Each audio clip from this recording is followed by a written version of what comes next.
Hello. Hello. And welcome. Volume things. There we go. Today I'll be working on some more Girl by Moonlight stuff because we're not doing a Blades and Dark stream over on Elf's channel today. So I apologize in advance if any of the incredibly loud dogs next door bark, and you can hear them barking, and it's alarming. I apologize. I just want to give you a heads up. And yeah, today I want to work on the Enigmatic Hero, or as I think I will come to refer to them, simply the Enigma, because that makes them sound more mysterious that way. And actually, yeah, let's get rid of these. These are someone else's questions. So, the stuff that we need to define for this character are there. We want to do some moves. I'm not in a position to do all of the moves yet. So we're going to figure out some moves, some gather info questions, a darkness prompt, and XP triggers. In no particular order. And having done that, it'll be in a testable state. Oh, and the other thing I need to decide is which actions we are going to associate with this character. So I'm going to zoom in on these. I don't know if I can call it an epiphany exactly, but I had a realization the other day working on the Unlikely Hero playbook. And that realization was that the experience prompts in Blades directly align with the stats that the characters have to start, or the action ratings that they have to start. So I'm just going to bring that up so I can reference this example, because I think this is an important little design thing.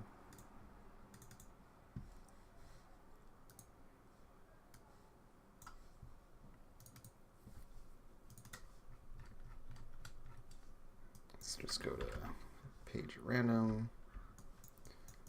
Right, so we're on the Hound. The Hound has Hunt and Study. And then their XP trigger here, right, the one about addressing challenges, refers to tracking and violence, right?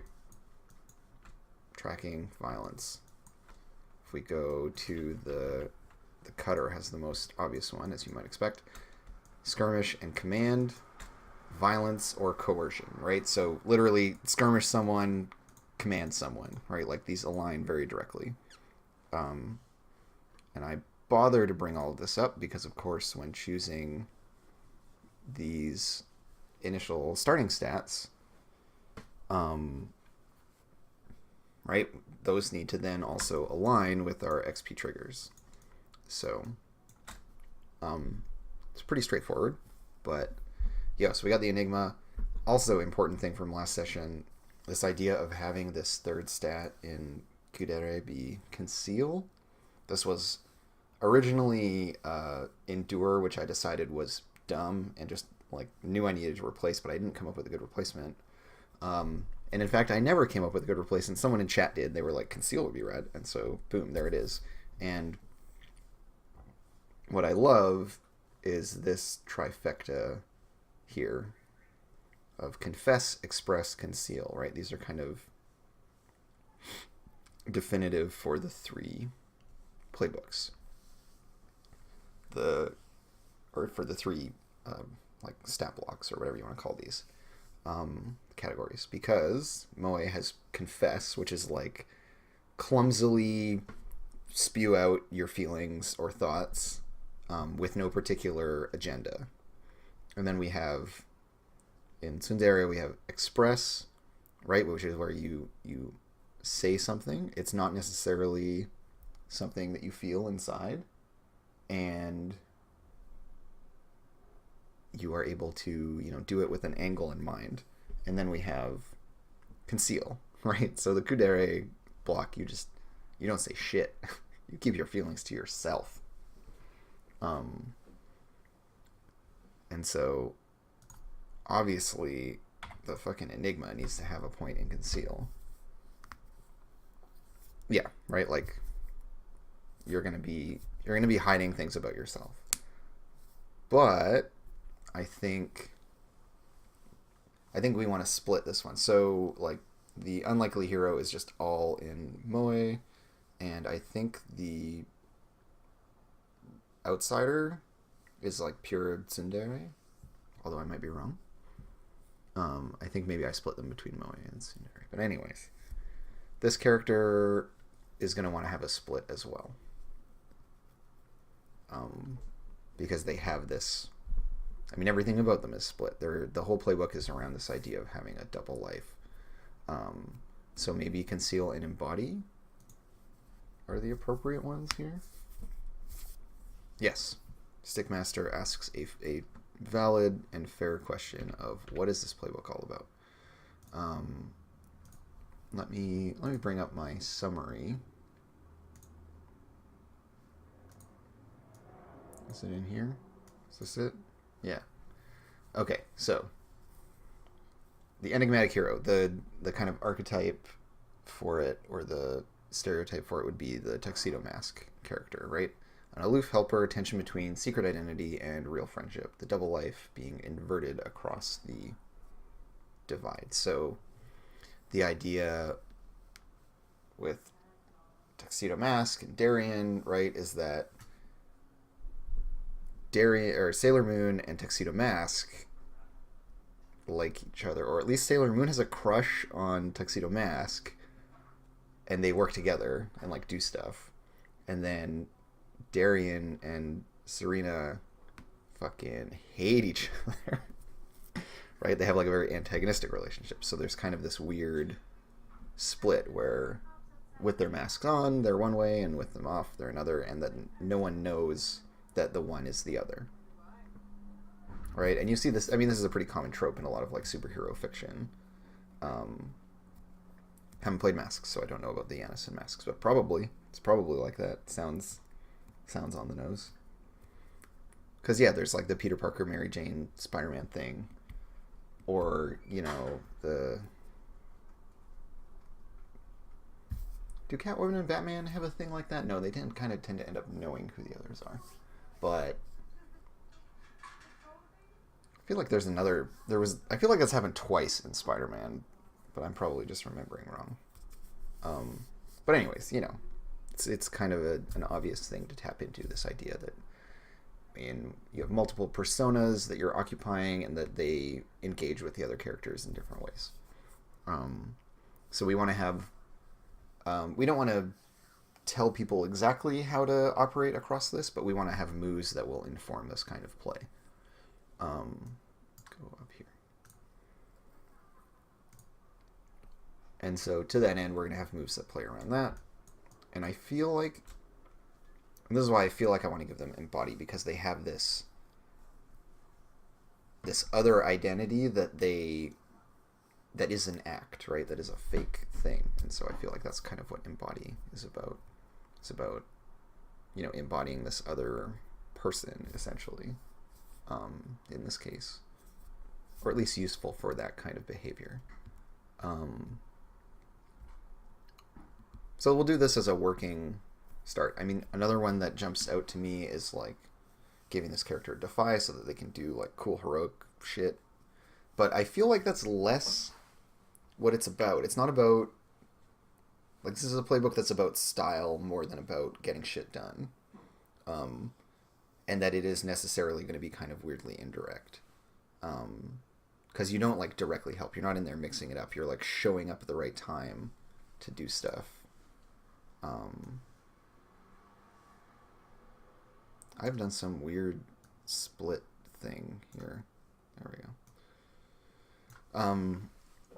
Right, it's not the like tuxedo mask archetype doesn't necessarily just get in there. Oh shit, raving sock monkey giving me 100 bits, aka $1, $1. Thank you. Yeah, and welcome, Cherry Darling, to the stream. Glad you're able to come check it out. And as a general point of order for y'all in chat, like suggestions, comments, etc., totally welcome. And if I do not agree with your comment, I might say so, and that's not personal.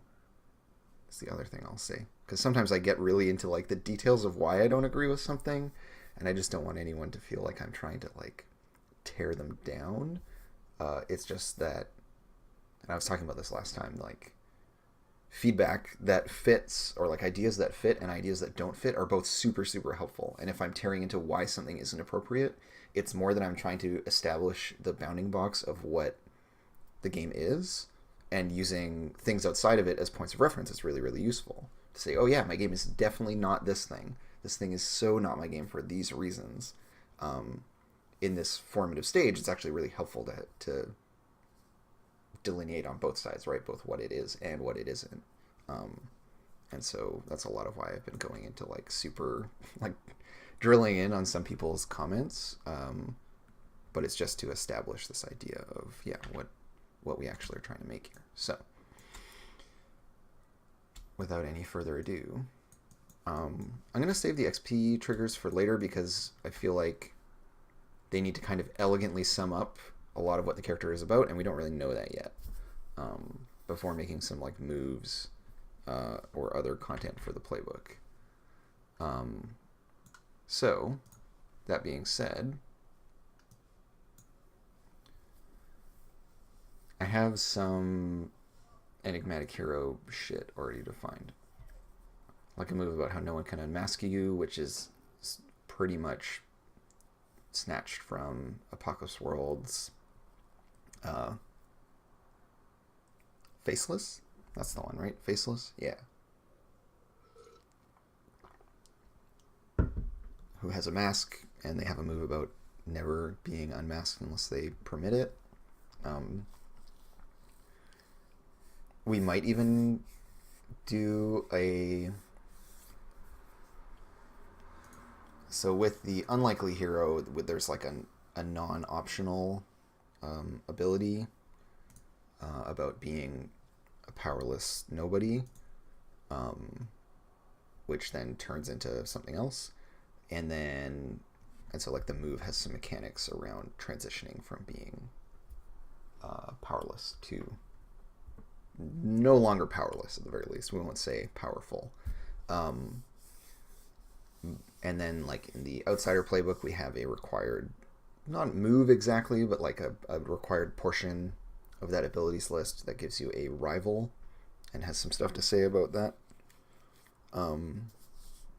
So in the case of the Enigmatic Hero or the Enigma, we might want to have a move about like mask on, mask off, but that's also going to be that's already kind of built into the game, because presumably you won't be in your Transcendent self unless your mask is on, and the two will be connected that way. But that might not strictly be the case.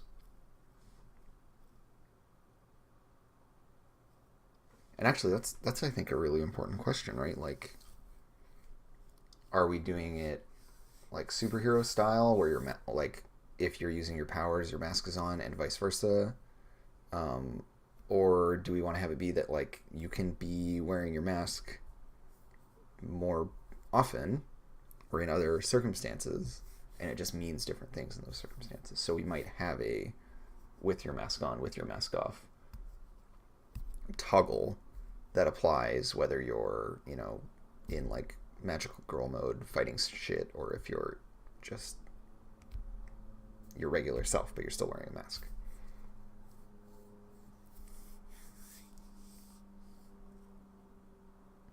And yeah, like, the Darkest Self for this one's also going to be really tricky. Yeah, I don't know what to do with that. Right, when they are in the Lolita tea shop, are they still in a mask? I mean, it could be.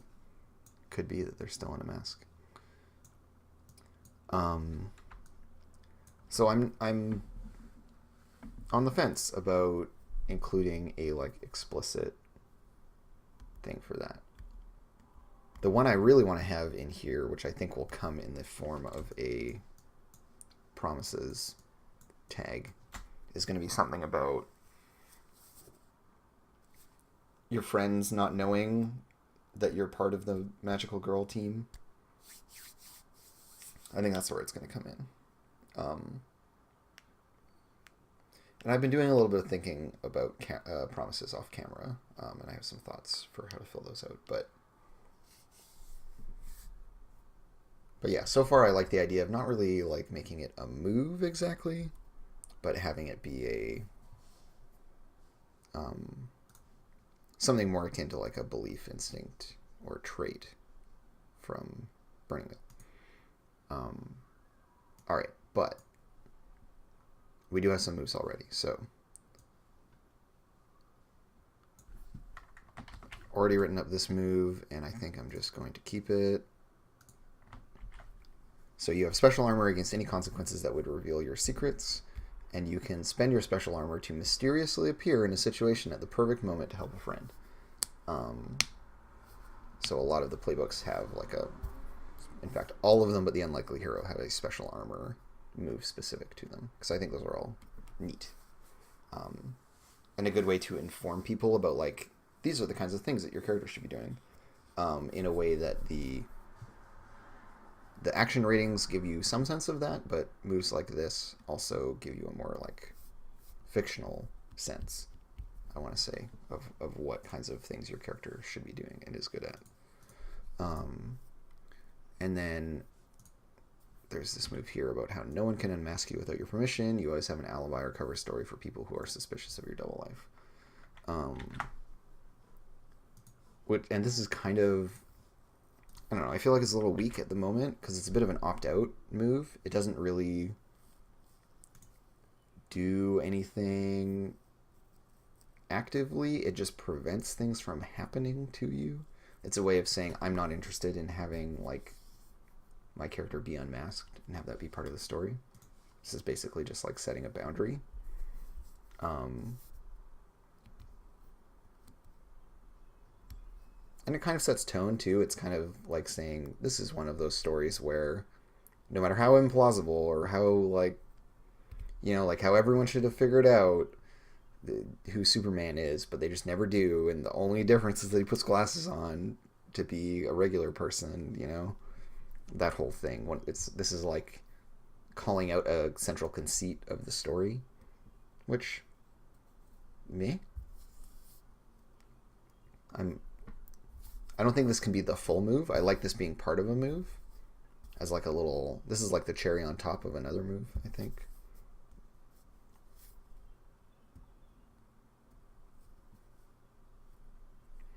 So Stickmaster 3000 says that the Janus has a move called Mild Mannered, which they can roll when they want to use their secret identity to get past things.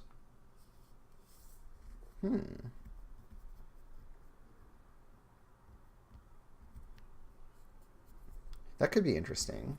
I'm trying to think of like relevant obstacles that the characters would run into in this game, where they would want to get around things that way. I do like the idea of stealing things from other games, though. So,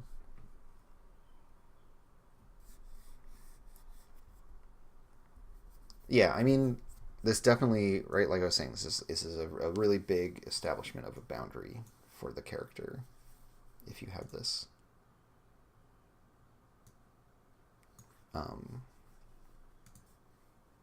Which is part of why I'm kind of lukewarm on it, because it's like pretty definitive.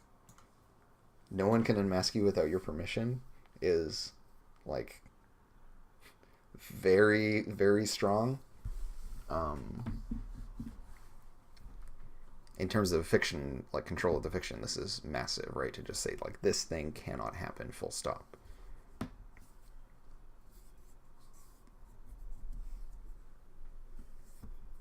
And yeah, like, the juggling of the two is, like some people are saying, kind of one of the more interesting parts of the character, so...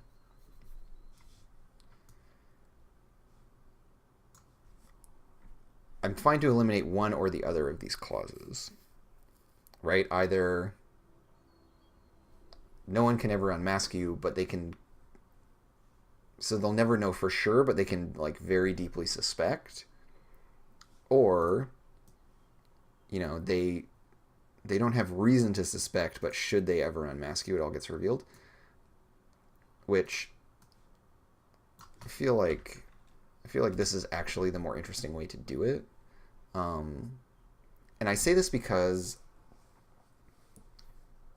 what I would want is for the player of this playbook to want to be unmasked, but to be able to say when it happens, right? That they can be consensually unmasked, or, you know, and however that looks like. And this is, of course, consensually at the player level, right? Because it, you know, if I'm excited about having my character be unmasked, then, you know, I can play into that and with a sense of dramatic irony. And maybe the character doesn't want it, but it happens, right?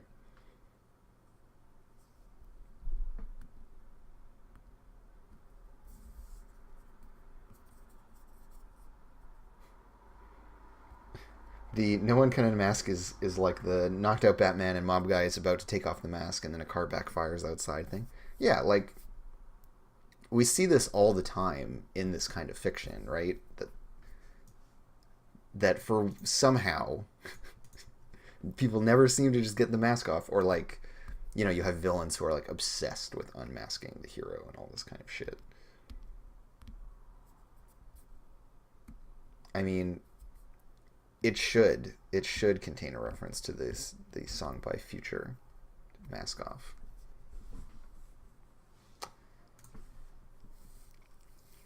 So now we just need a second clause for this, because I do actually want to keep this. I know that it's very strong, but I think that this is a productive boundary to include, because it's so important to the character, right? Like, if everyone just finds out immediately because they take your fucking mask off, then it's like, why am I even playing this character? And in our source material, right, it is a fiction in which that kind of, like, absurd conceit is perfectly at home. So I'm down to keep this. And then, yeah, what can we steal from this Janus move that someone posted in chat? Right, so how you can use your secret identity to pass by things that maybe your superhero self could not. What would that look like? I'm just gonna put more move here and move on, because I don't want to dwell on this too much. But there's going to be a second clause to that move. I think is totally rad. And then, do we have anything else written down for this character? I don't think so.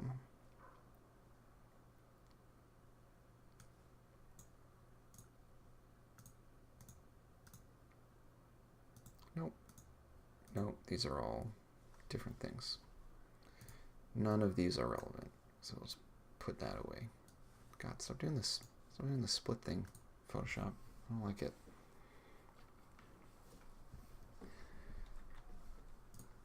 Alright, and then, so we have a move about showing up at the perfect moment to help a friend, and having special armor against consequences that would reveal our secrets. So we can keep our secrets, we can show up in a mysterious way. No one can unmask us. And then there will be some bonus to that, which I think having a kind of infiltrate-y move live in this playbook makes sense.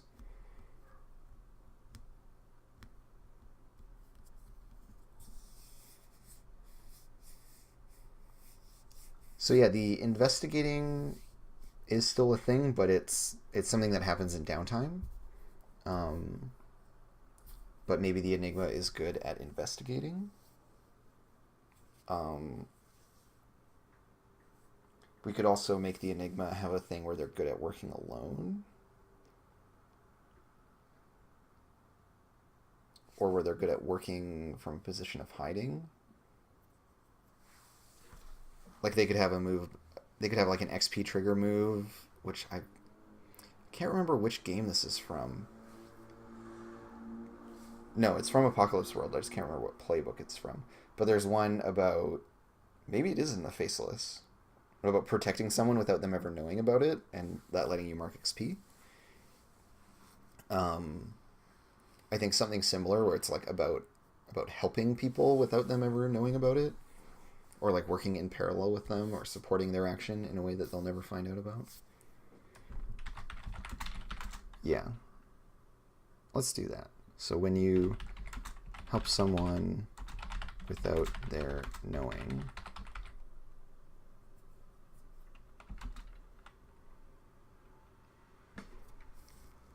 do we just make this about marking experience? Do we make this also about getting an extra die?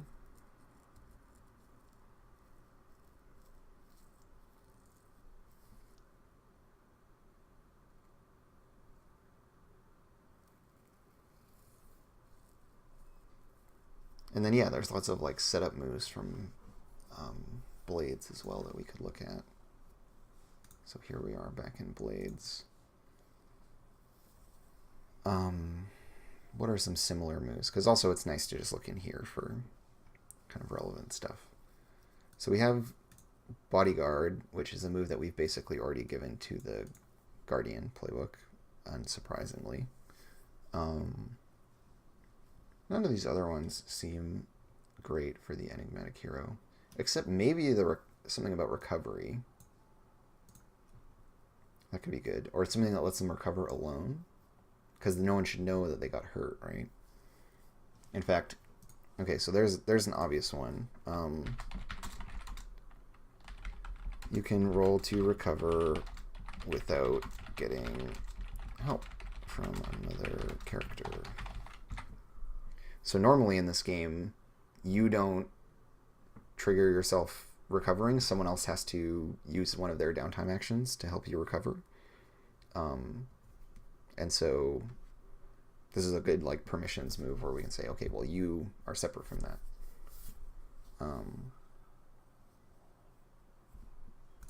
Yeah. So you're able to take care of yourself, and indeed you have to in order to keep your secret, right? Because if they're like, oh, it looks like you got blasted by something that only the villain has, and in this exact same place as this like secretive enigmatic person who is always helping us. What a coincidence, right? So no, you gotta be able to recover yourself.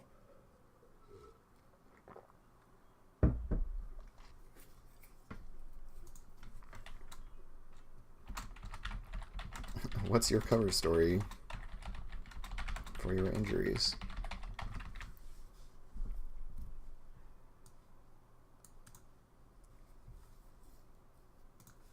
And that we don't force them to do this, but, you know. Yeah, new gym routine, still working on the kinks, no worries. You know, this idea of prompting a question. What's your cover story for your injuries? This is a way of me saying like, hey, this is what this move is about. It's about this. I'm being very heavy-handed here, but I think it's a fair thing to add to this kind of move. So when you help someone without their knowing, they get an additional... So they get +2 die instead of +1.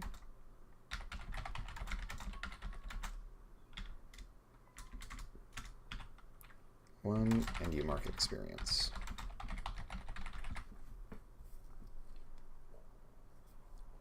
So that's a pretty good double incentive, right? Not only is your character going to be more effective doing stuff this way, but you're also going to get to mark XP.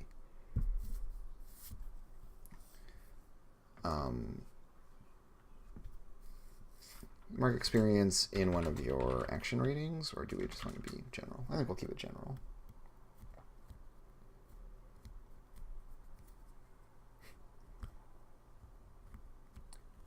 Right, so there's still the cost, right? Still costs stress to help.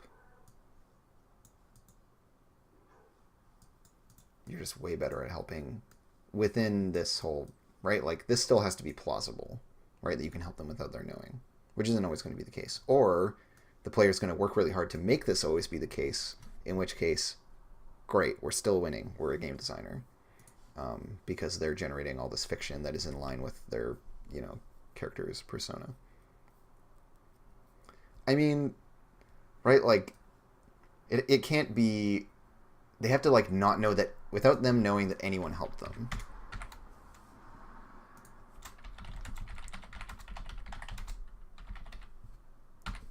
Right, this is the thing where you've, like, highlighted... Like, you've just put a mirror in the room that, like, directs light onto the clue that they need for their investigation, and then you leave, and they never even know that anyone helped them. They just think that they did it, right?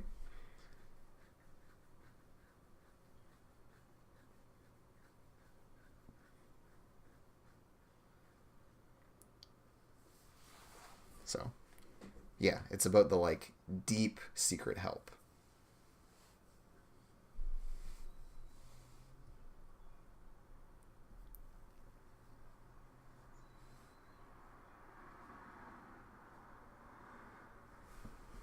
Yeah, right. Like pulling a Deus Ex Machina for someone else is the idea with this one.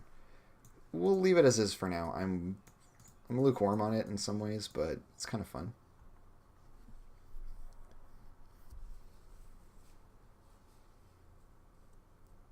Yeah, so we have our special armor move. We have a, like, pure fiction move, at least at the moment, with room for something else.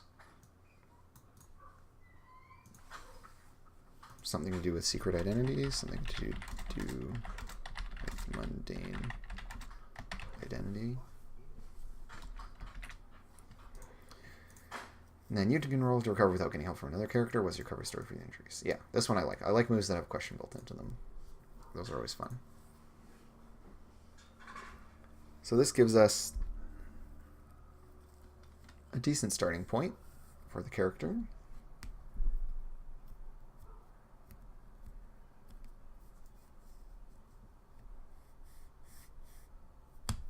Someone is making a suggestion about limiting this to setup or changing it to a setup move. And I think, yeah, that's actually what we want to do. And I could totally rework this then into a way that I like more.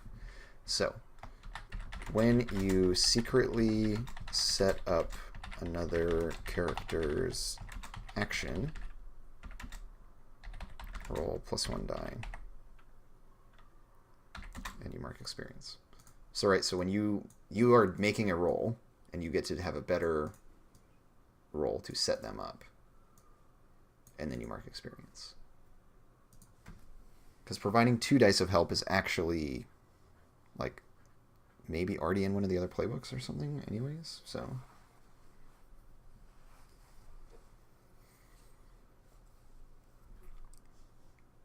The other clause here could be about unmasking as well, right? So no one can unmask you without your permission, and then also there's this cool thing that happens when you take off your mask. Totally could be an option. I feel like it's too big of a moment for me to want to, like, tie it up in mechanics in some ways. Like, I would still want that move to be very fiction oriented rather than, like, when you unmask yourself to someone, you get an extra die on such and such. Like, that just doesn't really feel cool.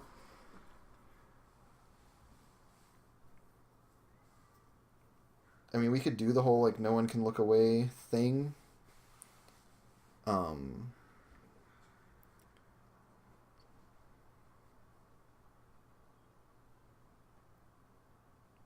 But that changes it from being an intimate thing to being a show, right? And that's, I think, a really important thing about the Skinner. is that the Skinner is actually really bad at doing intimacy, and they have, like, broadly, most of their skill set isn't about it. They have like one move that's about intimacy, kind of, which is hypnotic, which isn't really about intimacy. It's actually about like being shitty to people and having leverage on them. Which is like a certain kind of intimacy. Like it's still a one-to-one thing, but then all the moves about performing, right, are about having an audience, and are designed to be really big. And particularly Unarresting Skinner is like that, right? Like everyone is watching you, which is just like, yeah.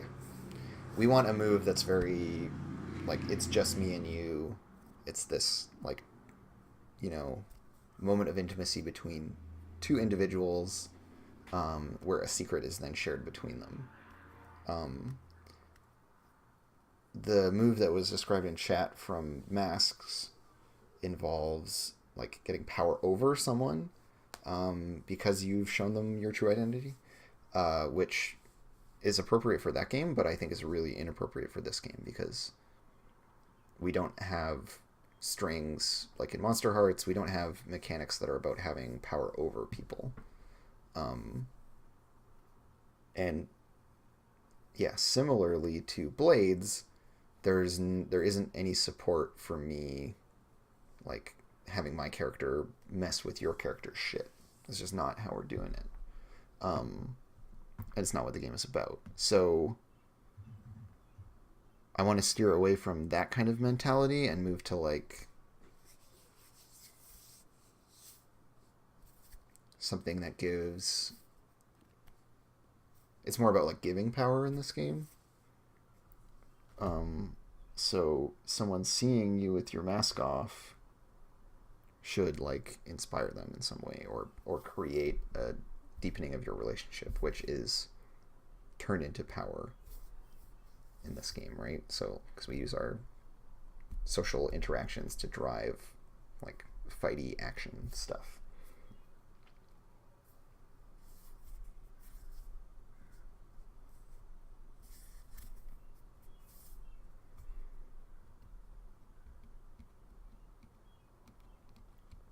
Yeah, I'm seeing some suggestions around, like, removing some stress, or I feel like if there's going to be some kind of stress interaction, it's going to be a release of stress for the Enigma, because, right, like, it's having the mask on is about, like, keeping everything in and contained and concealed, and when you actually show your true self to someone and you're opening up, that would be in my mind, a very cathartic experience.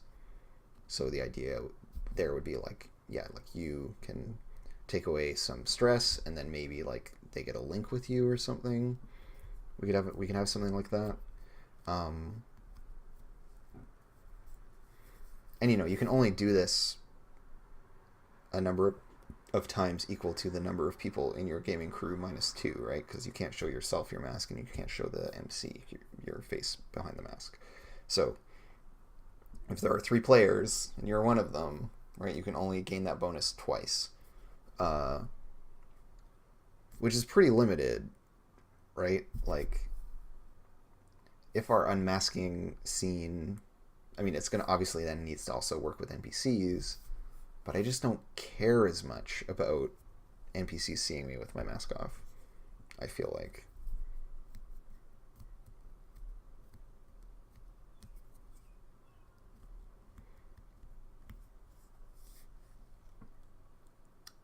And then the other thing is, do we want to save some interaction with the mask being off for a Darkest Self thing? There's a lot of uncertainty here for me.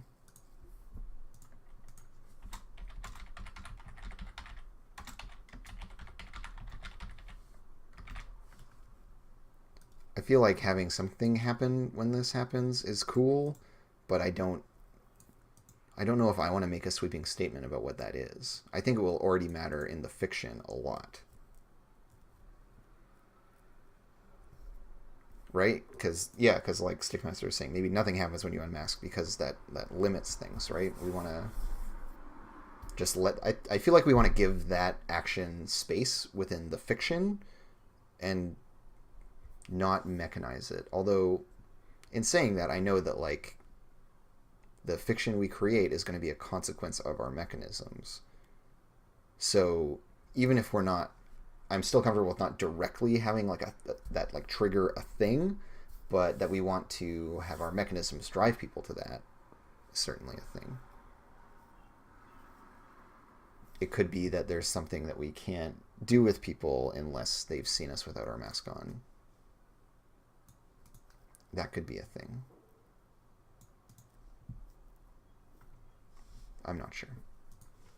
I think this is a good start.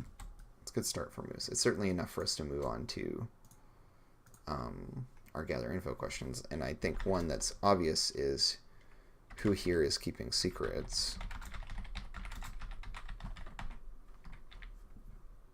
Pretty obvious. We don't get to know what they are. We just know that someone has a secret.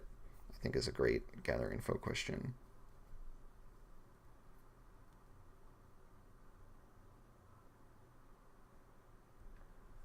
And yeah, like Stickmaster is saying here, right? Like, if you choose this playbook, you're telling the MC, I want to play a game where my secret identity is an important part of the game, right?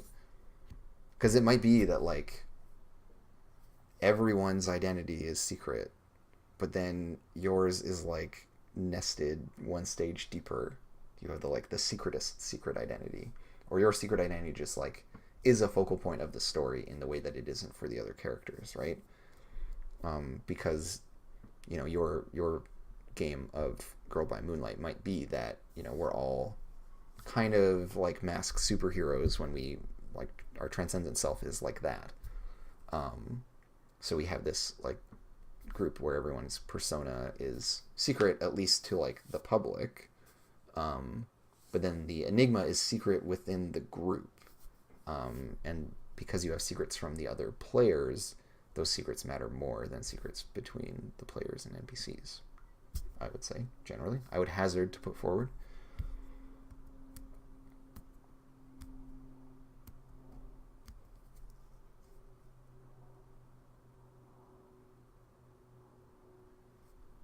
And yeah, you don't want this to just happen out the gate, right? That someone unmasks you and then you're like, well, everyone knows I am no longer the secret aloof edgelord.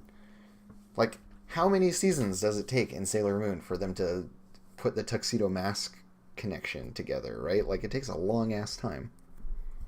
And then even once they know, there's still all this shit that goes on to keep him aloof, right? Because he, like... Don't they find out who he is, but then, like, shortly thereafter or in the same moment, he also becomes a servant of Queen Beryl or something? I can't remember. Yeah, but, like, despite knowing who he is, there's still room for the character to be interesting because of the behavior of putting on masks, I think. What are some other good gather info questions? I really like who here is keeping secrets. It seems really obvious. Are there and that's kind of an emotional question too, right? I've been trying to give all the playbooks at least some kind of emotional questions, as well as, in some cases, a bunch of, like, pragmatic, practical ones. The Unlikely Hero, of course, having 0 practical questions and only getting to know about feelings. With, I think, maybe the Guardian being the most practically minded playbook. Yeah, like, where can I stay hidden?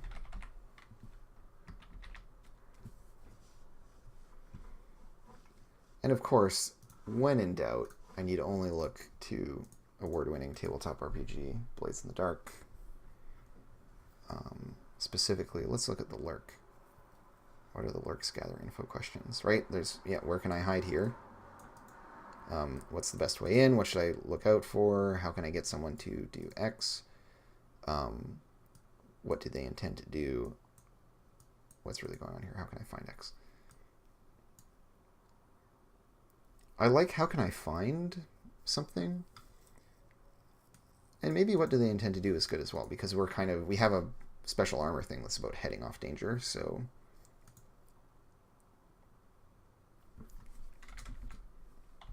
Where can I find X?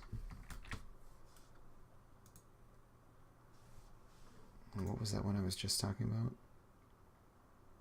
What do they intend to do?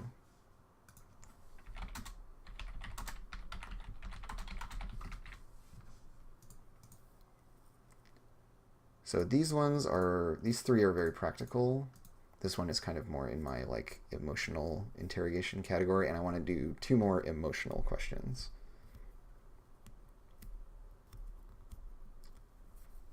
Yeah, so Stickmaster, I definitely think like asking this about the rest of the crew can be interesting, right? So that your character is, as you say, 1 step ahead. Which lets you do all the like tuxedo masky shit. But then, yeah, I don't feel the need to make like a more specific version of it because, yeah, what do they intend to do is very broad, which is great. We want these to be widely applicable.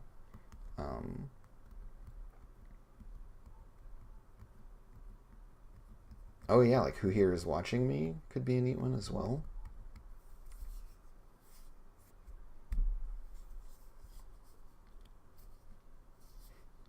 Sith Master, I would definitely love to be able to do that whole like cryptic, cryptic helper thing. The reason that's so easy to pull off in like normal fiction, like non-collaborative fiction, is because you already know what's going to happen, and so then you can have the character say something, and you know that it's going to turn out to be true later. It's really hard to make stuff like that work in collaborative fiction like this because we're all playing to find out what happens. So none of us know. Not even the MC knows, right? And so what we could make for that move is like a flashback for it. But what I think doesn't work about doing that in a flashback is that we lose the emotional impact of the idea of like, oh, how did they just know? Like, in that whole like edgy, what's the word I'm looking for? I mean, like certainly, yeah, like you appear as mysterious as fuck when you can pull that kind of shit off. And I think the mystique of it is lost when it's just kind of perfunctory because we're like, oh yeah, well we know that how he knows is because he's fucking sending messages from the future.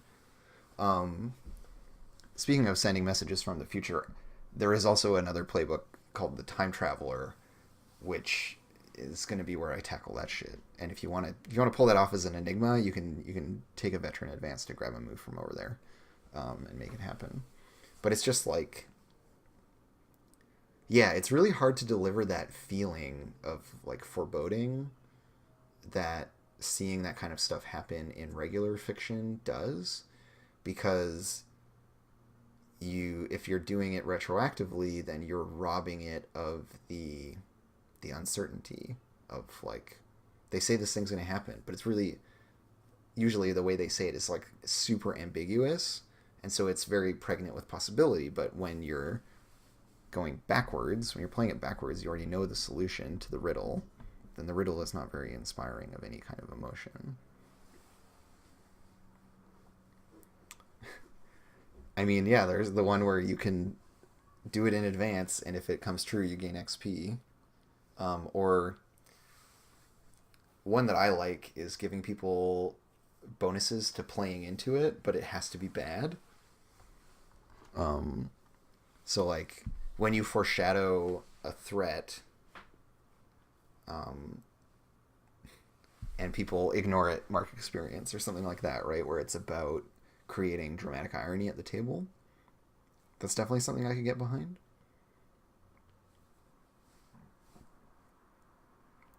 something for the future.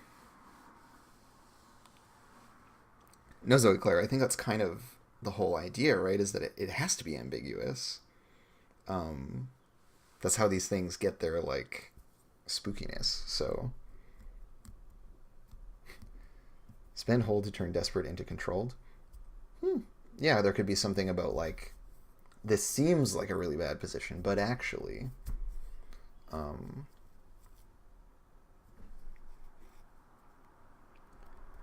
I want to get back to these gather info questions, though, about, like, so the time traveler playbook is definitely going to have a bunch of really messed up gather info questions as well, that are basically going to be like, hey MC, what exactly is going to happen here, or like, hey everyone, what's going to happen here, and why and in what way, shit like that, or like, what things can I foresee, like maybe they get like a set of things. I definitely want to give them the most, like, obnoxiously strong gather info questions. The Enigma being a close second on that kind of stuff.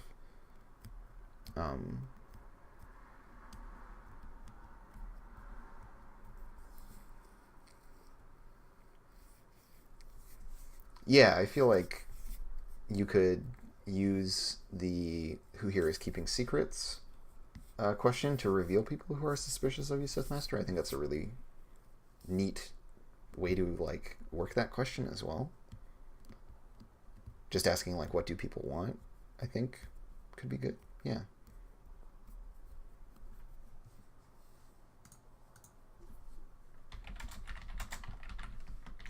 What do they want? I mean, we have what they intend to do, which is not quite the same as what they want. I was going to say, we have what they intend to do. What do they intend to do? Which should totally be what they want, but that's not always the case. And I think it's actually nice to have those two be different options. So I can ask what they're doing, and I can ask what they want, and if there's a gap between those two, then I suddenly have, like, an insight about the subject of my interrogation, right?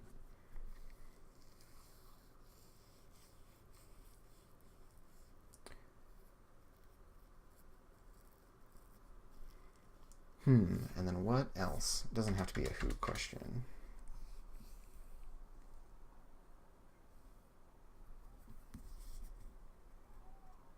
What is a super tuxedo mask-y thing that I'm missing from these questions? Like, we're definitely being hella mysterious with a bunch of these questions, like who's keeping secrets and whoops, where can I find things, right? Because this is about revealing hidden things or secret things, and then about me staying hidden, me being the secret.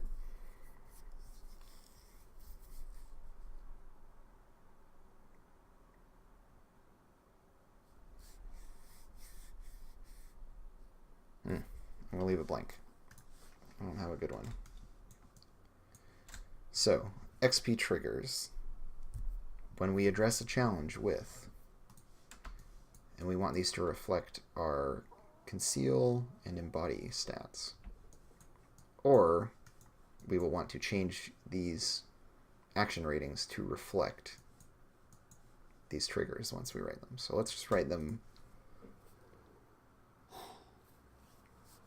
without thinking about that too hard, and mostly focusing on, like, how would we see this character addressing challenges, and then make sure that those just are in alignment is the main thing. I'm not totally set on, like, one of them prescribing the other. I just want to bring the two sets together.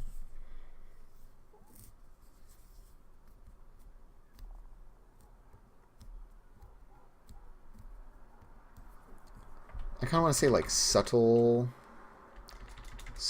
action, and it's like the interplay with this character is about subtle secret things and then really flashy direct things, right? Like,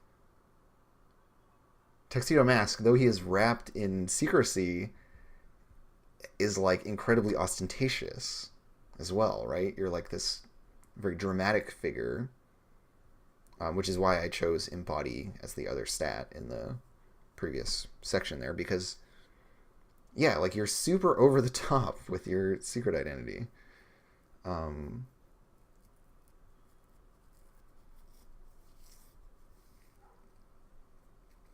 Mysterious extravagance or veiled counsel. I love mysterious extravagance. That's so good. That's just like it's way too specific to be an XP trigger, but I just want the words mysterious extravagance tattooed on this playbook.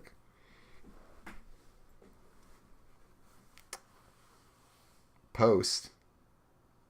What? Trist what? Oh, you're shit posting. I see it. It bleeped out shit. So it really took the wind out of your sails there, Nadja. I'm sorry. Um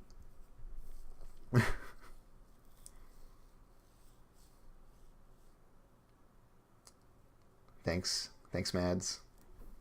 Thank you for the 10 bits, aka an American dime.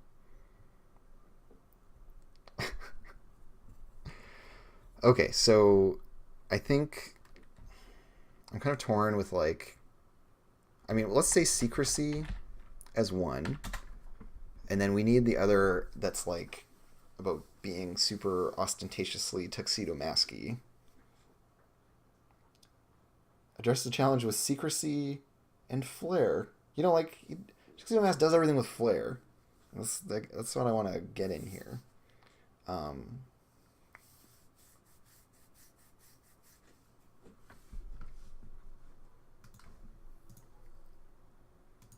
and it's secrecy or ostentatious action.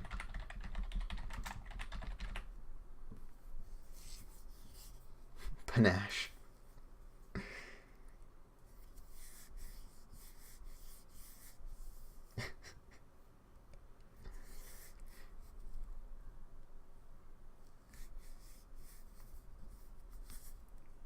Yeah, I don't know.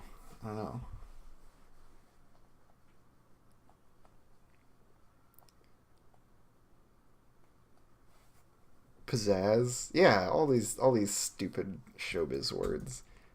I'm gonna leave it as secrecy or ostentatious action for now, but as with all things, we'll probably revise that and change it a bunch.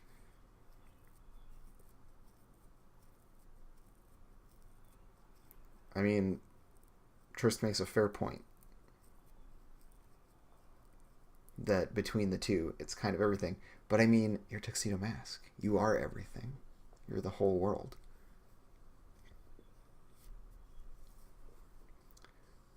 But yeah, I'm having trouble summing up that duality of the character where it's you're both super secret edgelord about everything, and then like a ludicrous, over the top, formal wear hero who throws roses at things. Like, come on.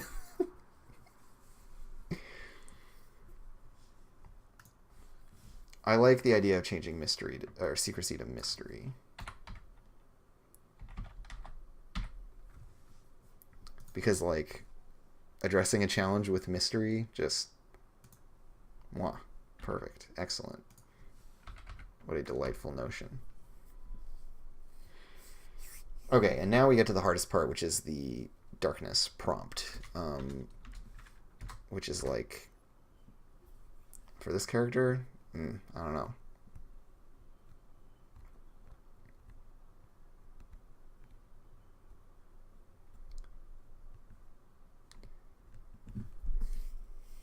What do we want to do? So it could be something to do with unmasking. That could be part of it. You masking, bro. Unmasking.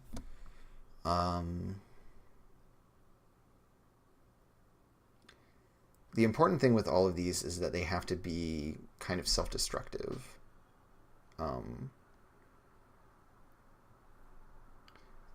But I think in this case, I think the thing that I like emphasizing with this character in their darkness prompt is the ideas of like loneliness and isolation, you know that they're, for whatever reason, they have decided to, be this like lone masked crusader, and so they bear all this kind of classic like superhero pathos. Um, but in this game, I don't want that to be the like Batman thing where they're never close to anyone and they're all broken inside. I want that to actually resolve in the opposite direction, where it encourages them to get close to people. But like, yeah, the whole like leading a double life is really difficult, and so we want to have some kind of breakdown around that.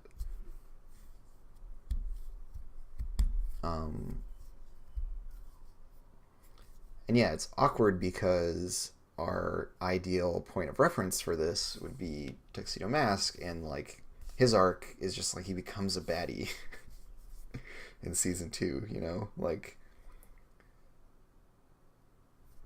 they went through the whole like we know who he is thing, and then the only way to keep him like in that state of untouchableness, which is like so much of what's important about that character, because he's the handsome boy, and is therefore like totally unattainable and super aloof. And so then like once they know who he is, the only way to keep him aloof is to have him then be on the other side and do that whole like edgelordy you'll never understand me thing. So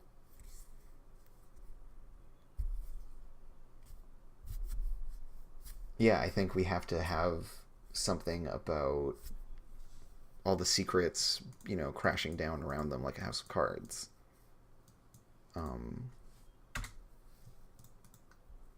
And so maybe this is where we put in this idea of unmasking, that's how you get out of your darkest self, is by like showing who you are to someone.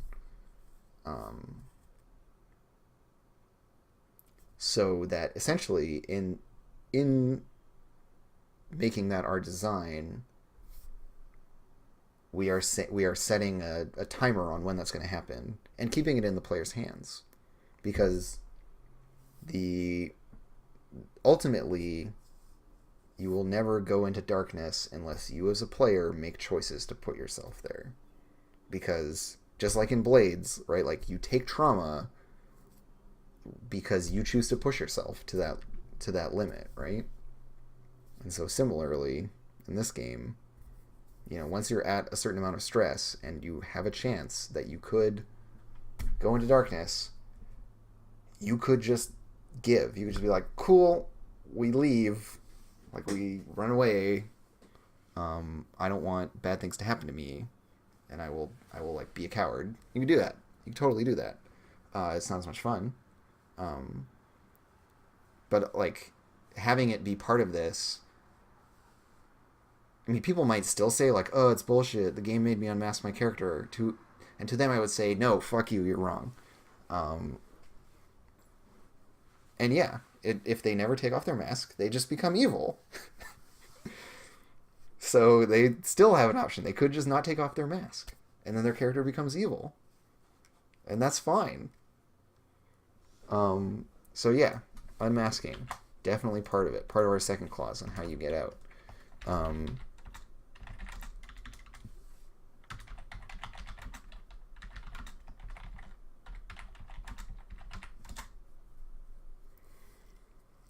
So, this one's kind of weird. We're gonna start from the back and work our way to the front, which is not how I've been writing these traditionally. But I really like this idea of needing to show your face to someone. I think it's super cool. But there also has to be something that they do.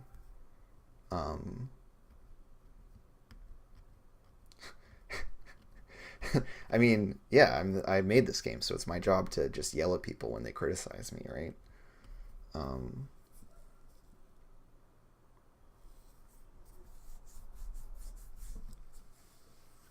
Okay, so as has been my tradition with all of these, I must go back and review all of the previous ones before writing this one, because these are complicated and difficult. So, for the unlikely hero, we have: you aren't what they need you to be. You're weak, useless, unworthy of their trust and support. They would all be better off with you out of the way.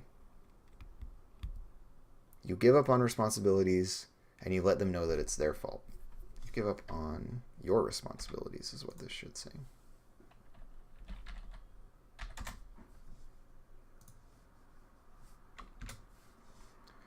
You can only escape the darkness when someone engages you in a dialogue, or engages you in dialogue, I want to say a dialogue, about your problems and feelings, and shows you that they have felt the same. This one is the most straightforward, just like, yo, just chill and be a person for a second, let's talk. But that is the general theme of all of them. Let me just bust out the Guardian and the Outsider here, because they have slightly more action-y ones. So, all the people you have sworn to protect are unworthy of that protection. You belong at the front, leading the fight. Wherever foes exist, you seek them out and confront them directly right now. You can only escape the darkness when someone shows you how you are vulnerable and loves you despite your own weakness. Holy shit. Just Bitzilla here. Firehawk. Chill out.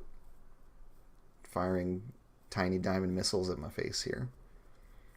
Thank you for the 1,500 bits, or as I like to think of it, 15 American dollars. Boom. Guardian Playbook. And everyone, I know I'm making a lot of sassy comments about the bits. It's mostly because I'm still adjusting to the idea that I can receive them, but I do really appreciate it. It has something to do with my forward progression on this little Twitch minigame that we're doing right now. So now that I'm an affiliate, I can get money through Twitch, and then eventually I get a sub button or something, I think. I don't know how it works exactly. I didn't read all of the sections. I was mostly just salty that I wasn't affiliated already. I'm a mature human.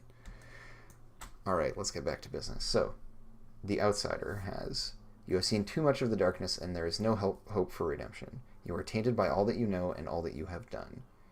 You have to banish the darkness from the world now, alone, before others are tainted like you. You can only escape the darkness when you see that your rival has their own demons they struggle with, and the two of you, I think, would be the better way to phrase this, and the two of you accomplish something together despite your differences. You must choose a new rival. So this is one where we have a core move for the playbook, and this interacts with it. And now that I say that, we might put an interaction here. This might be how we deal with our whole only mortal thing, where we're total bullshit until we do that. I don't know. Back to the Enigmatic Hero now. So you escape the darkness when a thing... Ugh, this... Just justify left, please. Stop spacing everything out. So when a thing and you feel your identity to them. So this is like when someone, a thing. A thing that one of our friends will do to help us.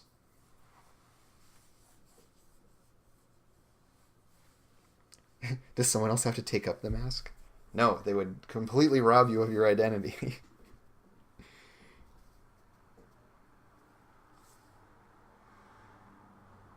Well, and here's the thing. One person knowing doesn't mean that everyone else knows. And it doesn't mean that we stop being interested in this character as an enigma still.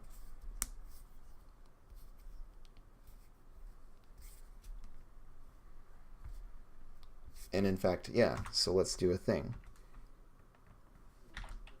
They add a promise about keeping your secrets.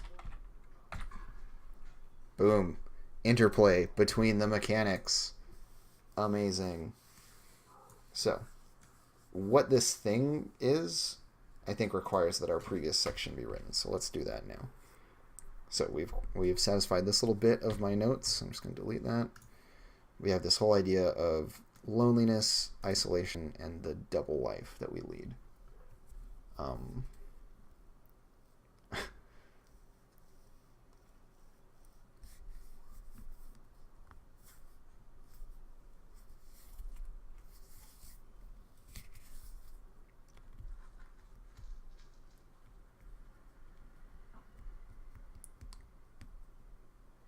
so, we have the inherent weirdness of this split between our... And so here's the thing, right? Because this is a game that's ultimately about queer shit, this is, this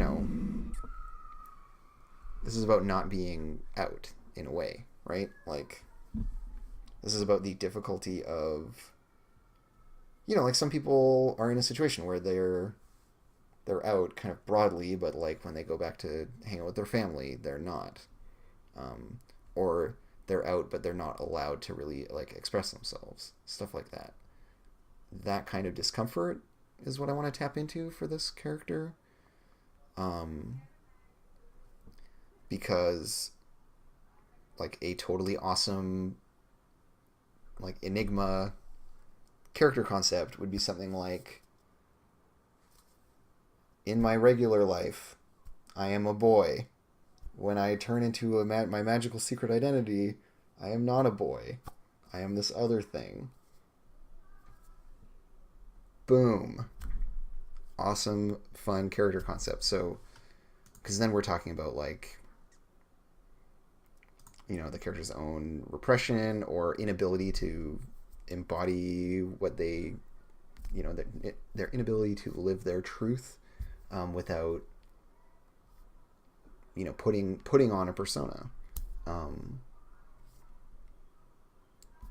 That makes for really good story stuff. And then this part becomes super high drama. I kind of want to play that character now. That's a fun character. Okay. So we want to draw on those kinds of feelings. How do we do that? So, reading from chat here. No one accepts who you really are. They only want the mask. Mask. Who gives a fuck about the real you? You're the mask.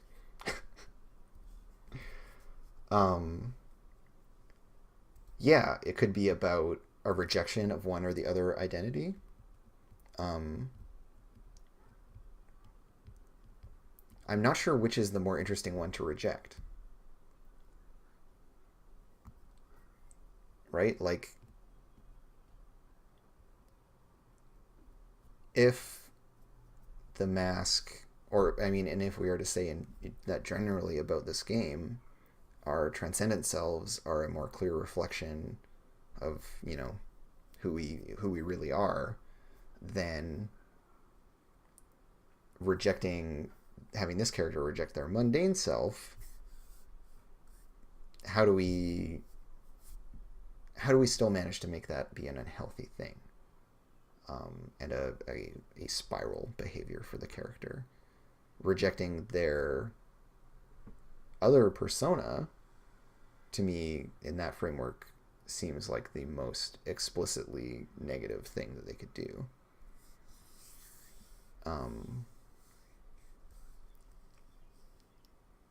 So I kind of want to go with that. Which side is the closeted part? Yeah, it could be either one. That's true. But the mechanics of the game definitely put forward that, like, the transcendence is that's the real shit right there. That's the good stuff. And that's kind of like, in my heart of hearts and in the premise of the game, that's what I feel is the thing. So yeah, let's talk about rejecting the transcendent self. Right? Because in this paradigm, then, we have decided that the fact that we are living a double life is the problem. Right? Not the oppressors and problems that drive us to that double life, but just the double life itself, right? It's a like short-sighted evaluation of the problem that's going on. It involves the kind of like, wouldn't it be easier type of rhetoric, which often gets thrown around and is super bullshit. I have had conversations with my family that have gone in that direction. Wouldn't it just be easier if blah, blah, blah? And what the blah, blah, blah is basically them being like, wouldn't it be easier if you were just the way that I thought you were before and never changed? So I like the idea of playing into that kind of bullshit, because that's something that I can at least write from experience.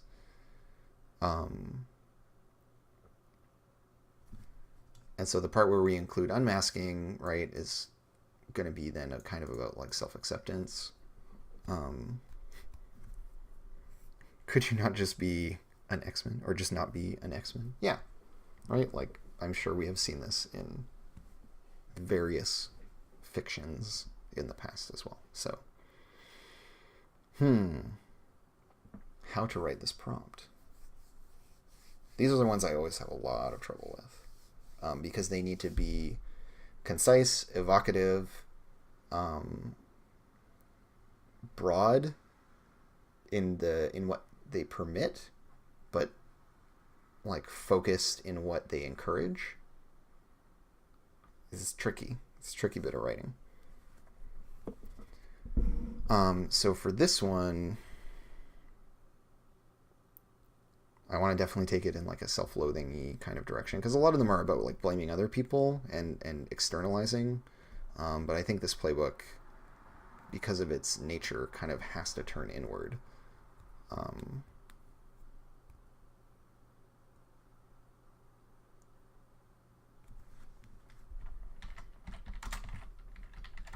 So something about like how you can't live up to the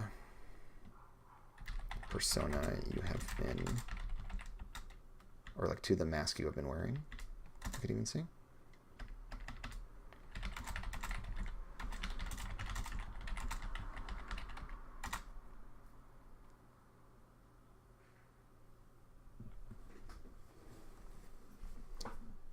This is kind of the idea.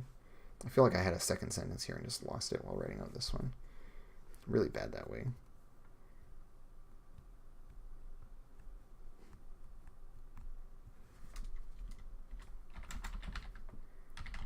You're not worthy of it.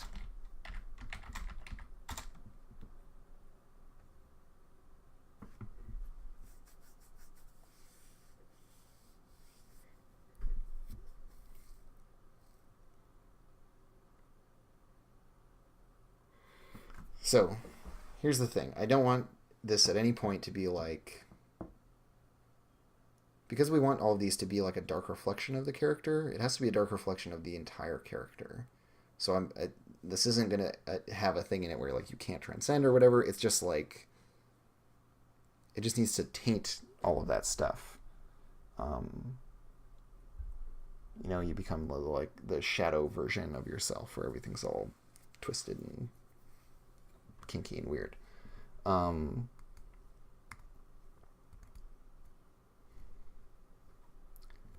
So in as much as I want to have a bunch of stuff that's about like rejecting this other identity, it can't be an outright rejection, because then the character wouldn't have access to their full set of abilities and stuff as the game requires them to. And I haven't tapped into these ones quite so much, which is another one that I think would be interesting.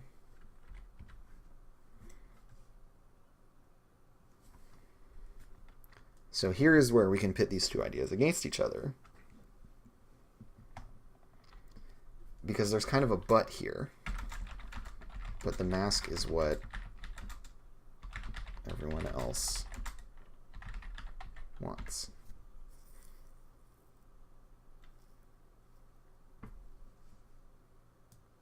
I shouldn't say everyone else. I should say your friends.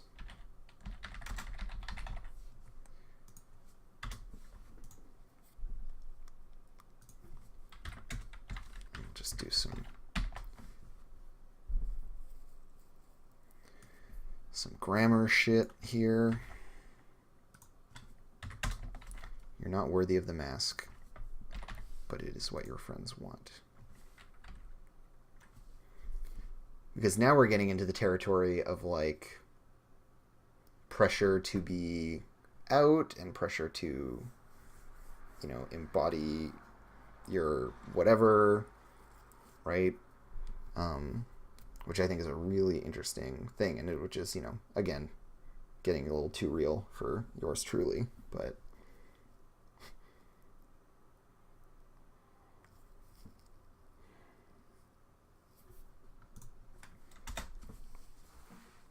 because I think it's really interesting to push this character into a place where they're making this like very brittle and desperate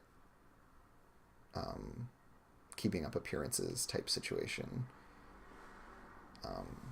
where they have to maintain this lie even though it hurts them a great deal, and to twist what was a like validating and empowering, you know, taking on of another identity to this like insecure, hurt place. But that's a lot of heavy shit to try to write in like 2 or 3 sentences.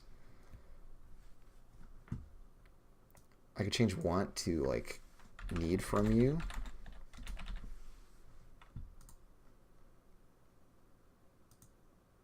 Or need you to be.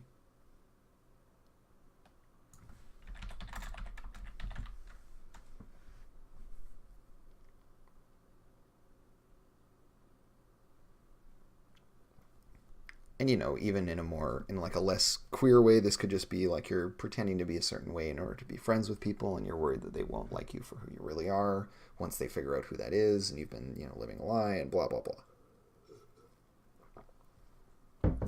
So this has started to inform our second clause, right? So when I might need to reverse the order of these. When you reveal your identity to someone,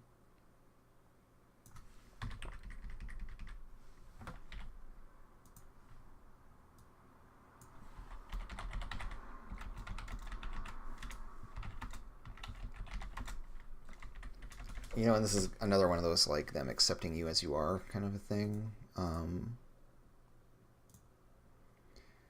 Because, yeah, in The Guardian we have the, you know, loves you despite your own weakness. In this one, you get to relate and see that, you know, the other person also has demons they struggle with. In this one, we've got, again, them relating to you. So them talking to you and showing you that they have felt the same. For this one,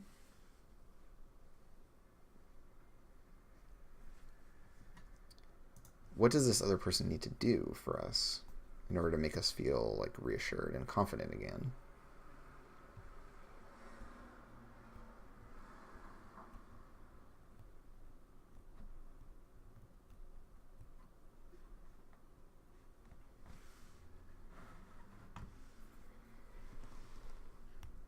Oh, these things are so tricky to write. Okay. So we reveal our identity to someone. See, here's the thing. I don't want to lead with action that I do myself. I want to lead with the other characters doing something.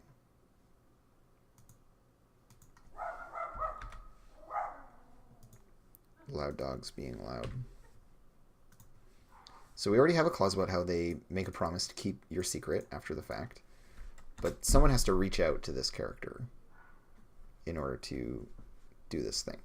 And so it has to be a thing that they can do that exists before the reveal happens. I feel like the revealing of the, like taking the mask off for this person is essentially the sealing of a contract between the two of them. And so we need to have the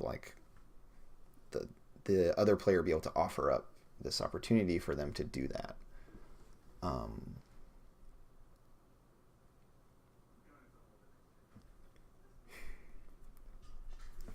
So it's kind of like, it needs to be like when someone takes the time to piece together your secrets and you reveal your identity to them.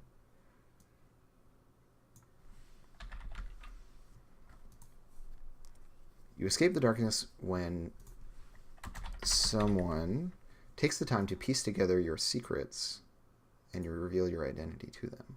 They had a promise about keeping your secrets. It's kind of, like they just gotta like take an interest, get in there.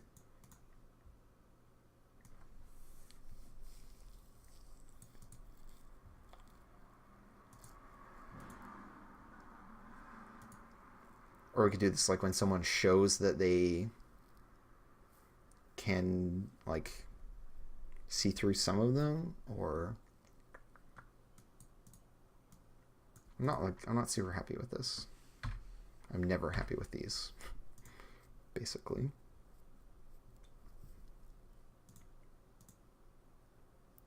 Yeah, maybe it's about like an exchange of secrets, like when someone tells you a secret thing about themselves.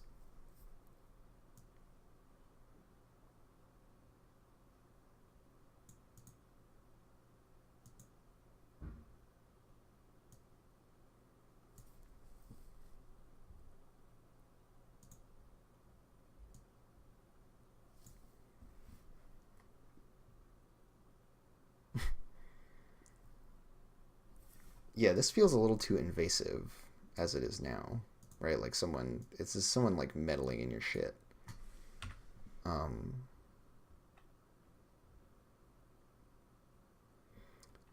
So like when someone reveals part of their secret world to you.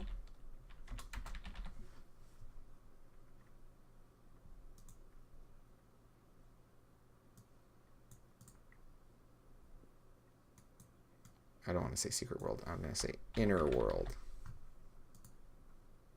Right? So someone has to open up to you, and then you reveal your identity to them. And then they had a promise about keeping your secrets. I kind of want to have one more line here, because all of these need to include a actionable thing for the player. Oh,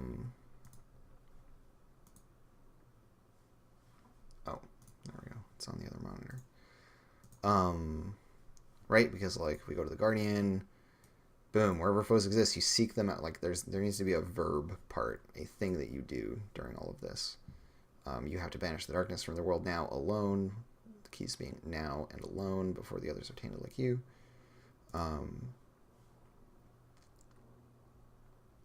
And then this one for the unlikely hero, you give up on your responsibilities and you let them know that it's their fault. So basically you throw a tantrum if you're the unlikely hero. Classic move.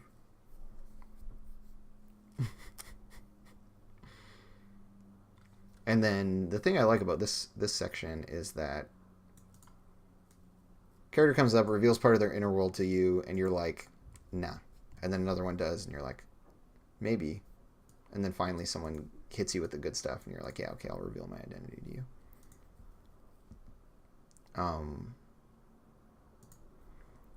The important thing here is this last line. What is it that our Enigma does during their destructive spiral?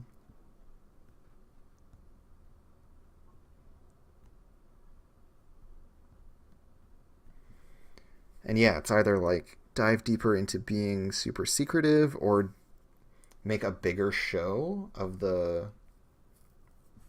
Right? Like I kind of feel like we can go back to this duality of the character. Do we focus on the mystery or the over-the-top shit? Because both, I think, are valid given our previous prompt, right? Of, like, not being able to live up to the mask, not worthy of it, but it being what our friends need from us.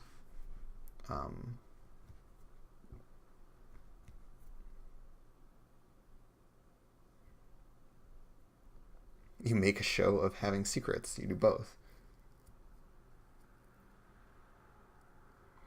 Yeah, I mean, all of these have been about like doubling down or like being overly extreme and dramatic about stuff. So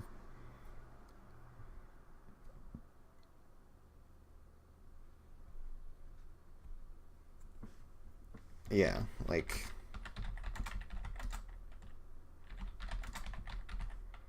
it's about like hiding our pain more secretly, like being even more secrety about our own weakness. And yeah, yeah. I think this is about optics. So you need to show them that you are strong and hide the weakness that you know is there.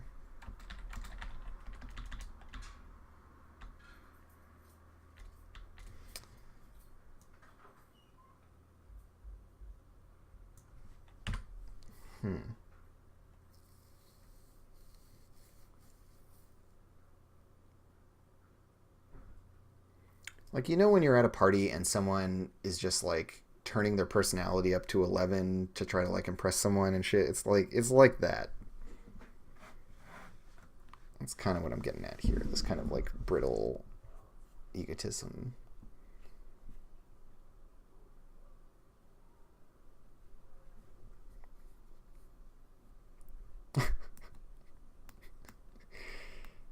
Well, Naja, you could escape that if someone were to reveal part of their inner world to you and you were to reveal your true identity to them. Then you could stop being that person. But until then, you cannot stop. Okay. I know a like poorly written version of what I want, which is like act all tough, cover up weakness. That's what we want, right?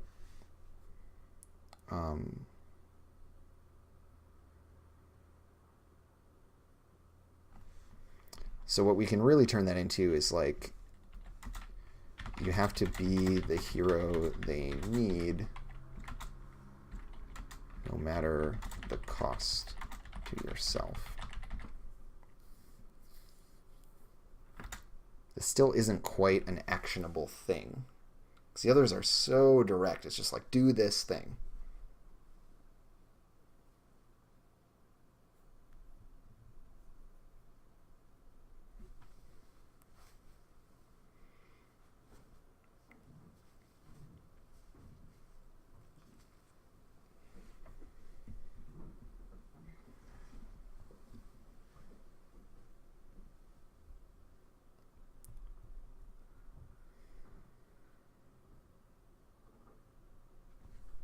I don't want to just echo the like Guardian and Outsider playbooks, which are about like suicidally charging into things. This one needs to be kind of more weird.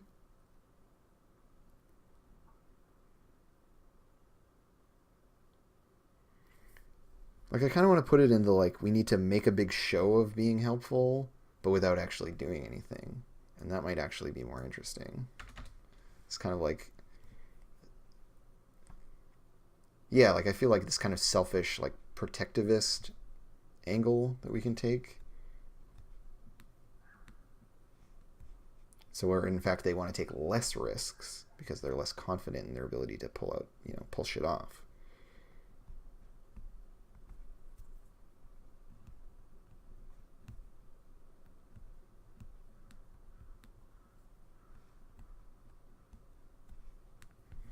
We could also do the like hideaway thing. It's just that's really passive, right? The more we make characters retreat inward, the more awkward it is to play because, role playing being really quiet and running away from things is not. It's not fun. I don't. Role play as a genre doesn't necessarily play into that very well. Yeah, it's too passive. And our darkness prompts are an opportunity for us to get to be to like hog the spotlight for a little bit. Um,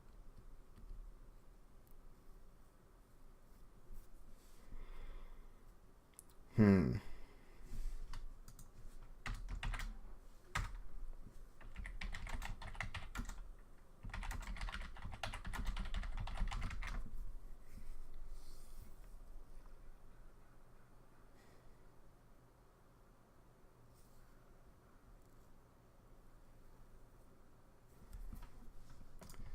I kind of want to have it be this like you can't do anything directly mode where you're just like buried in secrecy and mystery and fucking bullshit edgelordiness. Um,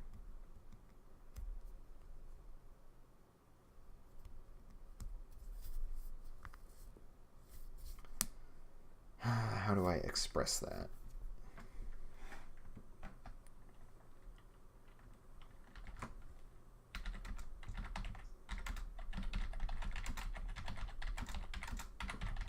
I just want to write like the most melodramatic bullshit for this.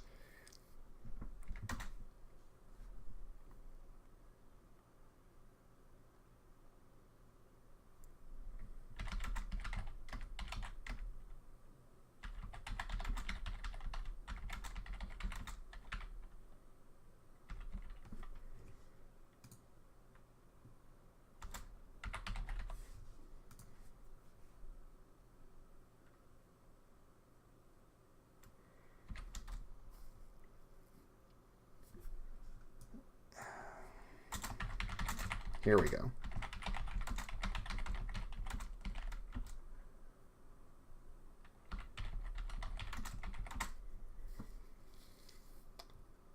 What was the like? Some people said some really awesome words earlier to do with mystery.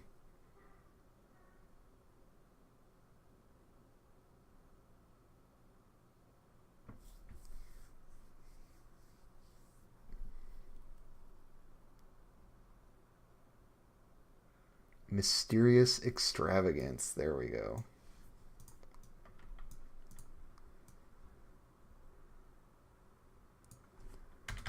Because maybe we just go like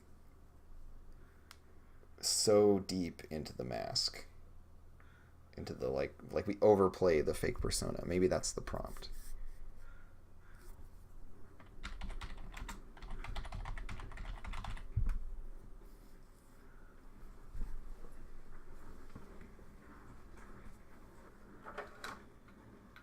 All right, and I need to take a quick break, friends, because my new roommate has just showed up. So I'll be back in a little bit. Sorry. I was expecting them a bit earlier, but they've obviously had some delays. Uh, I'll be back in like 5 minutes. I'll just do it here. What'll I do? I'll do it this way.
Hello. Hello. Sorry for disappearing for a bit.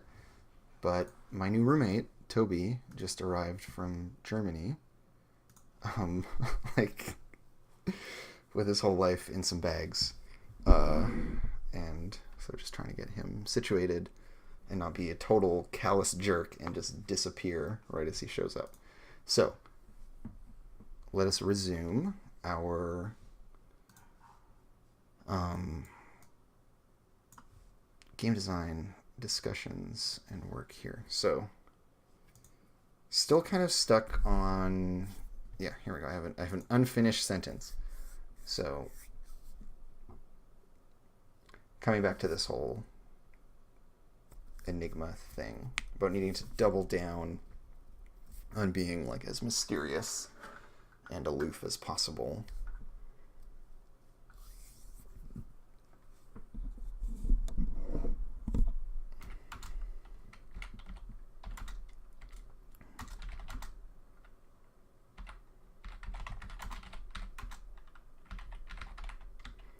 No, see here I'm writing the previous sentences when really I need to just make this a call to action.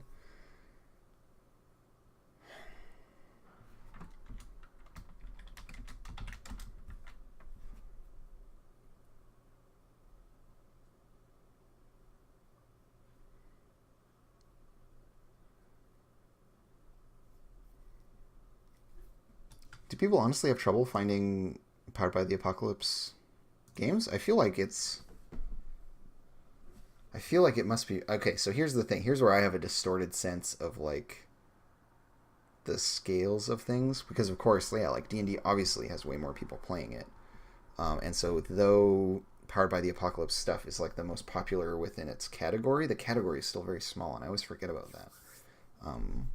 Some folks in chat are talking about having difficulty finding games, and yeah, finding a gaming group is really tricky.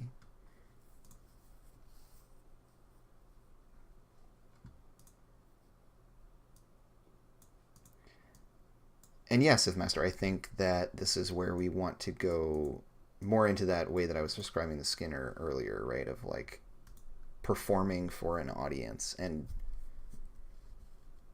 being more like conscious and explicit about the performative elements, whereas previously the taking on of the mask might have had a very naive quality to it. Um, so yeah, lavish displays of mysterious extravagance is just such a fun sentence. Um,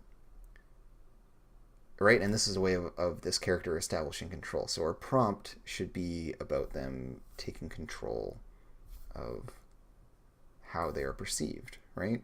Which is what the mask thing was about in the first place, but now it's this much more heavy-handed version of it.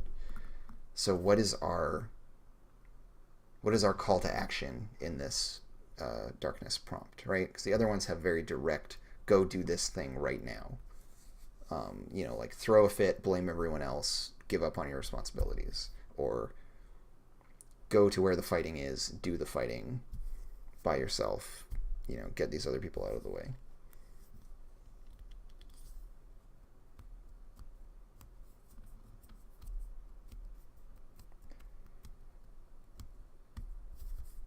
So what is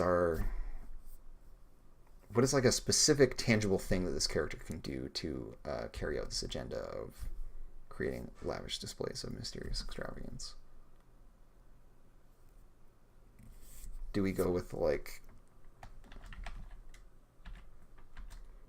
they never know you're there, like you're always there but they never know, and you're like, because I feel it's like not about being effective, it's about making a display of, right? It's about performing in a hollow way, which is really hard for me to turn into like an actionable thing.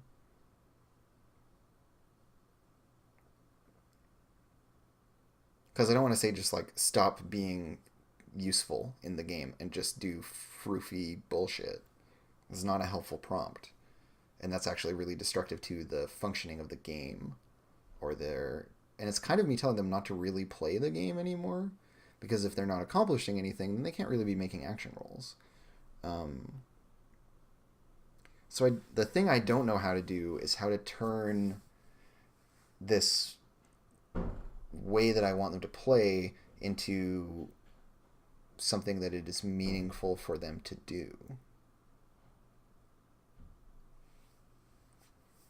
Right? And if it is, and any pointless action in this game doesn't actually get represented in its mechanics.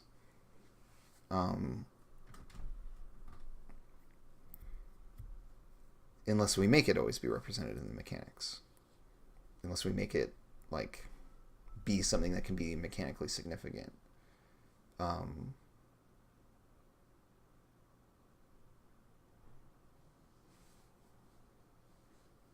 We could have it be something like...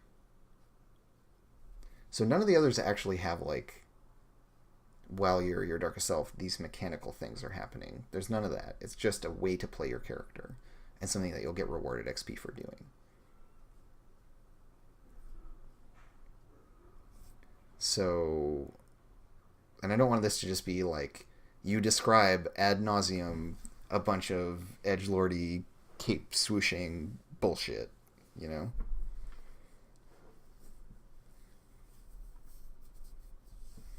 Overuse your resources in dramatic and theatrical displays. But like, if I tell someone to do that, I don't see how they are going to actually do that in a meaningful way with the mechanics as they exist. This is the problem I'm running into. Because Blades is all about, like, in its mechanical core, which we are keeping, right? We're still functionally Blades in the Dark. If it doesn't do something, if it doesn't have an impact and have a risk associated with it, then it's nothing. You just don't even roll it. At most, it's color, and probably you just don't even talk about it.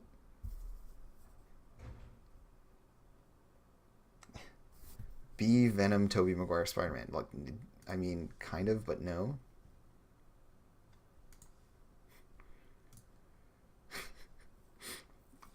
There are some excellent memes being linked, I must say. Yeah, because telling the player to not do anything meaningful, right, which is what the whole, like, theatrics thing is about, it doesn't help us. It's basically telling them to stop playing the game, which we don't want to do. And it sounds like it would be super irritating for the table at large to just be like, okay, yeah, now they're going to describe this, like, super...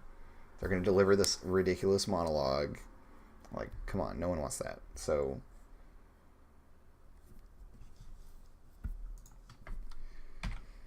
But what do we do during this? I don't have it resolved yet. But this is the current stumbling block. And we've got a couple things left open with this. But by and large, we did a bunch of things.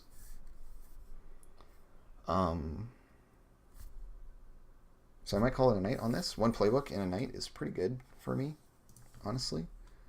And I'm, like, medium happy with most of this stuff. Need to polish off this what do we do issue. But this is something I'll think on and come back to. And then the other one that's really important is this whole no one can unmask you without your permission move needs a second clause. Something to do with the character's mundane identity or with... So we've actually answered part of this, because voluntary unmasking, we now know, only happens as part of our darkness prompt, which I think is really cool. If you show your face to someone in any other circumstance, it just doesn't really do anything. Maybe we'll add another move about that, but I don't even think we need to.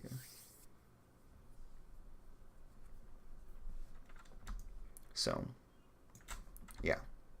time to move on from this playbook. The next one on the docket is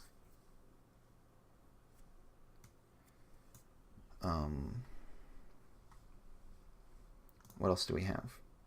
We have the Stranger and the Fusion left. So we only got 2 left. Which is pretty sweet. Oh no, we have 3 left because we also have the Time Traveler. I'm not sure which one I'm going to work on next. So tune in on Friday to find out what the hell I'm going to be doing. But yeah, those are the ones that remain. We're at what, 5 out of 8 then, I guess? 1, 2, 3, 4, or 4 out of 7. There we go. So more than halfway done. I'm pretty happy with my crew book at this point.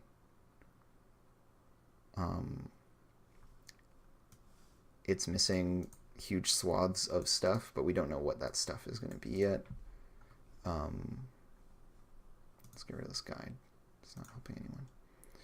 But we have a bunch of crew moves. We have a bunch of prompts that I'm happy with. So yeah. And we've got the crew's XP triggers, mission types. We've got that all figured out. So,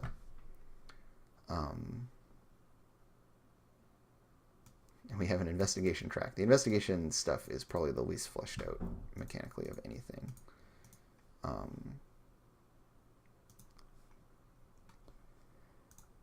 Well, thank you all for tuning in and for checking out the process, because it's really helpful having you guys all here in chat, or like the comments in the YouTube videos and the discussion that I get access to, and that y'all, give me by being involved and by me showing this. So I think it's working out really nicely as far as that goes. I'm going to briefly take the stream down for the purposes of like VODs stuff, and then I'm going to start it back up and just like play some games for another hour or 2. If anyone wants to stick around and watch that. If not, the next one of these will be on Friday following, I guess, the Sprawl on Roll20. And by then, hopefully, I'll have done a bit more thinking and be able to patch some of the holes in the existing playbooks, and then I'm going to move on to probably the Time Traveler next. I'm saving the Fusion for last because it's probably going to be the most difficult. Yeah, so if you want to stick around, in like a minute or 2, the stream's going to come back up and I'm going to play some kind of game. I'll figure it out. Anyways, bye for now.